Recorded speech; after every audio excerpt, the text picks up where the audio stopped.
Hay un momento en la vida en el que uno se da cuenta de que algo importante se está yendo, y no sabe exactamente qué es. No es un colapso. No es una crisis evidente. Es más bien una sensación sutil, como cuando sales de casa y, a mitad del camino, dudas si cerraste la puerta. Sigues cumpliendo. Sigues respondiendo mensajes. Sigues trabajando, resolviendo, avanzando. Desde afuera, todo parece en orden. Pero por dentro aparece una incomodidad difícil de explicar. No es cansancio físico. Es otra cosa. Es la sospecha de que llevas tiempo viviendo en automático. Te descubres diciendo frases como cuando tenga más tiempo o más adelante lo haré con calma, sin notar que ese más adelante se ha vuelto una costumbre, casi una promesa que nunca se revisa. Y lo inquietante no es que estés ocupado, lo inquietante es que ya no recuerdas la última vez que estuviste realmente presente. Presente en una conversación sin mirar el reloj. Presente en una mañana sin pensar en lo que sigue. Presente en un momento sencillo que no necesitaba ser productivo para ser valioso. Aquí aparece una verdad incómoda que pocos quieren mirar de frente: no todo lo que llena tus días está llenando tu vida. Muchos creemos que el problema es la falta de disciplina, de organización, de motivación. Nos decimos que, si lográramos ordenar mejor la agenda, todo estaría bien. Pero, ¿y si el conflicto no fuera externo? ¿Y si no se tratara de hacer más, sino de darse cuenta de que estás gastando mientras haces tanto? Porque hay algo que se va agotando sin hacer ruido.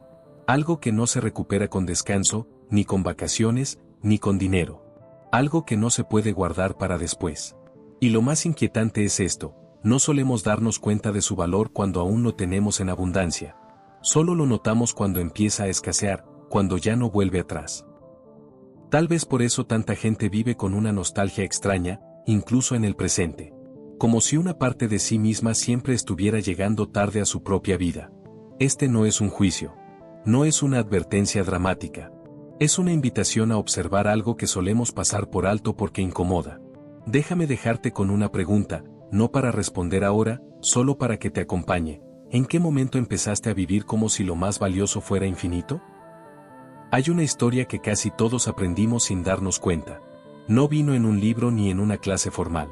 Se filtró despacio, en conversaciones familiares, en frases hechas, en ejemplos que parecían normales. La historia decía algo así: primero cumple. Después disfruta. Primero produce. Luego, si queda algo, vive. Nos enseñaron que el tiempo es una herramienta, no un espacio para estar. Que sirve para rendir, para avanzar, para no quedarnos atrás. Y casi nunca para detenernos a sentirlo pasar. Desde pequeños vimos adultos corriendo. Adultos cansados, pero orgullosos. Adultos que postergaban todo lo importante con una promesa silenciosa: algún día. Algún día viajaré. Algún día tendré tiempo. Algún día me ocuparé de mí. Ese algún día se volvió respetable. Incluso admirable. Porque el sacrificio constante empezó a confundirse con madurez. La cultura lo reforzó. Libros, discursos, empresas, gurús bien intencionados. Todos repitiendo la misma idea con distintos disfraces: aprovecha cada minuto, sé productivo, no pierdas el tiempo. Pero nadie explicó qué significa realmente perderlo. Así, sin darnos cuenta, empezamos a medir la vida como una lista de tareas. El día valía si estaba lleno. La semana valía si dolía. El descanso empezó a sentirse culpable. Y en ese relato, algo quedó fuera.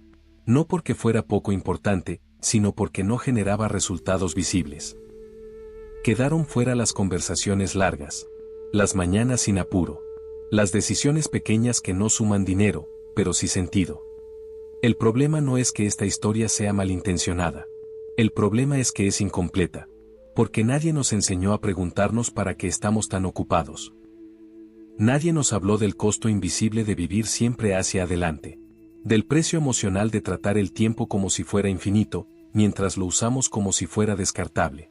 Y entonces crecimos creyendo que vivir bien era resistir. Que sentirse cansado era normal. Que postergar lo esencial era parte del camino. Pero si todo esto fue aprendido, si esta relación con el tiempo no nació con nosotros, llega un punto en el que algo empieza a incomodar, aunque por fuera todo parezca estar en orden. No es una crisis clara. No es un problema concreto que pueda señalar con el dedo. Es más bien una sensación persistente, como un ruido de fondo que no se apaga. Sigues cumpliendo. Sigues avanzando. Sigues diciendo que sí a lo que se espera de ti. Y aún así, por dentro, aparece una pregunta que no habías invitado. ¿Por qué me siento cansado si, en teoría, estoy haciendo lo correcto? El conflicto no suele ser dramático. Es silencioso. Se manifiesta en pequeños gestos: mirar el reloj con más frecuencia, perder interés en cosas que antes importaban, sentir culpa cuando descansas, ansiedad cuando no haces nada. Hay días en los que todo funciona, pero tú no estás del todo ahí. Como si vivieras en modo automático, cumpliendo una agenda que no recuerdas haber elegido. Empieza entonces la negociación interna. Te dices que es una etapa, que más adelante será distinto, que ahora no es el momento de cuestionar nada. Pero el cuerpo no entiende de excusas. La mente tampoco. Aparece la comparación. Otros parecen llevarlo mejor. Otros avanzan más rápido. Otros no dudan tanto. Y sin notarlo, te exiges el doble para no sentirte atrasado. También aparece la culpa. Culpa por querer parar. Culpa por sentir que algo falta cuando todo está bien. Culpa por pensar en ti cuando hay tantas obligaciones alrededor. Ese es el nudo más profundo del conflicto: no saber si escucharte es madurez o egoísmo. Quieres cumplir, pero también respirar. Quieres avanzar, pero también estar presente. Quieres ser responsable sin desaparecer en el intento. Y en medio de ese tira y afloja interno, el tiempo sigue pasando. No de forma dramática. No con señales evidentes. Simplemente pasa. Hay noches en las que el silencio pesa más que el ruido del día. Momentos en los que te preguntas cuándo fue la última vez que hiciste algo sin prisa, sin propósito, sin justificarlo. Aquí no hay respuestas todavía. Solo honestidad. Reconocer que algo no encaja como antes. Que seguir empujando sin mirar hacia adentro empieza a tener un costo emocional real. Este conflicto no significa que estés perdido. Significa que estás despertando a una pregunta que muchos prefieren evitar. Porque cuando una parte de ti empieza a pedir presencia, ignorarla también es una decisión. El giro no llega como una revelación grandiosa. No aparece con frases inspiradoras ni con decisiones radicales. Llega, casi siempre, en un momento común. Uno en el que dejas de pelear con la sensación y empiezas a escucharla. Tal vez ocurre cuando te das cuenta de que no estás fallando, que no te falta disciplina, que no es pereza lo que sientes, sino saturación. Durante mucho tiempo creíste que el problema era no hacer suficiente, que si organizabas mejor tus días, si apretabas un poco más, si resistías un poco más, todo se acomodaría solo. Pero la claridad aparece cuando entiendes algo más simple y más incómodo: no todo cansancio se resuelve con más esfuerzo. Hay una diferencia sutil, pero profunda, entre aprovechar el tiempo y ocuparlo. Entre vivir con intención y vivir en reacción. Entre elegir y simplemente cumplir. El giro sucede cuando dejas de preguntarte cuánto estás haciendo, y empiezas a preguntarte para qué. ¿Para qué tantas horas? ¿Para qué tantas prisas? ¿Para qué posponer siempre lo que te devuelve presencia?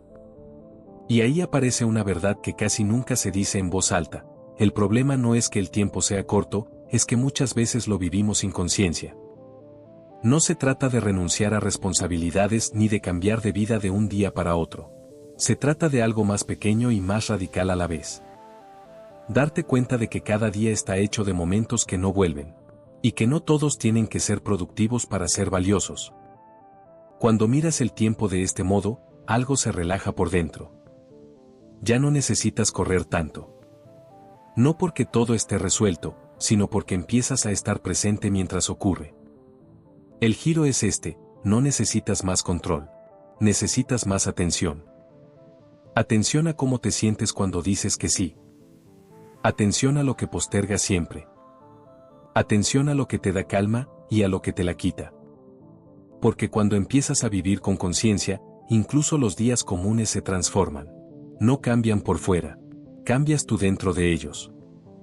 Y desde ahí, el tiempo deja de sentirse como algo que se escapa, y empieza a sentirse como algo que se habita. Después del giro, no todo cambia. Y quizá eso sea lo más honesto de este proceso. Siguen existiendo responsabilidades. Siguen existiendo días largos. El mundo no se detiene solo porque tú hayas entendido algo. Pero hay un cambio más sutil, más profundo. Empiezas a habitar tu vida en lugar de atravesarla corriendo. Integrar no es añadir más hábitos, ni crear un sistema perfecto. Integrar es permitir que lo que entendiste se cuele en lo cotidiano.